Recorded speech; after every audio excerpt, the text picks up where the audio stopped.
মুন্সিগঞ্জের সড়ক দুর্ঘটনায় একজন নিহত এবং ৬ জন গুরুতর আহত হয়েছেন। এ বিষয়ে জানাতে ঘটনাস্থল থেকে আমাদের সাথে যুক্ত হচ্ছে শুভ ঘোষ।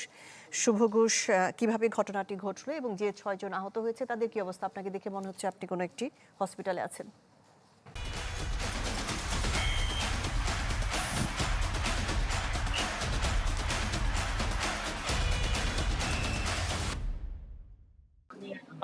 শাহনাজ, মর্মান্তিক যে দুর্ঘটনাটি ঘটেছে এই ঘটনায় মুন্সিগঞ্জ সদরের বজ্রযোগিনী এলাকা থেকে দুবাই প্রবাসী স্বামী লিটন মিয়াকে আসলে এগিয়ে দেওয়ার জন্য এয়ারপোর্টে যাচ্ছিলেন নিহত মমতাজ বেগম, এবং এই ঘটনায় যে গাড়িটি নিয়ন্ত্রণ হারিয়ে মূলত খাদে পড়ে গেছে। এরপরে ঘটনাস্থলে মমতাজ বেগম প্রাণ হারিয়েছেন। সেই তার পরিবারের সাথে আমরা কথা বলেছি। তারা বলছেন যে আসলে মূলত চালক অপ্রাপ্তবয়স্ক হওয়ার কারণে ওভার ট্রেকিং করতে গিয়ে এই দুর্ঘটনাটি ঘটে, এবং এই দুর্ঘটনায় কিন্তু আসলে ঘটনাস্থলে মমতাজ বেগম মারা যান। আমরা একটু তার স্বামী লিটন মিয়া আমাদের সাথে রয়েছেন। এই যে আপনারা অভিযোগ করছিলেন চালক অপ্রাপ্তবয়স্ক ছিল, ঘটনাটি কিভাবে ঘটলো যদি বলতেন। আমি বলতে না, আমি হলো একটু যাইতে যেতে আমার হয়তো একটু ঘুমায় পড়ছে। পরে দেখি ওই গাড়ির লোক অ্যাক্সিডেন্ট লাগাই যাইছে। পরে আমি উঠতেছি, উঠে আমার সামনের গ্লাসটা খোলা থামনে আমি বাড়ি আইতে পারছি, নাহলে আমিও বাড়ি আইতাম না। কোন ঘটনাটি ঘটলো এবং যিনি মারা গেছেন উনি সম্পর্কে কি হয়, আপনি কোথায় যাচ্ছিলেন? আমি দুবাই যাচ্ছিলাম আর আমার ওয়াইফ লাগে।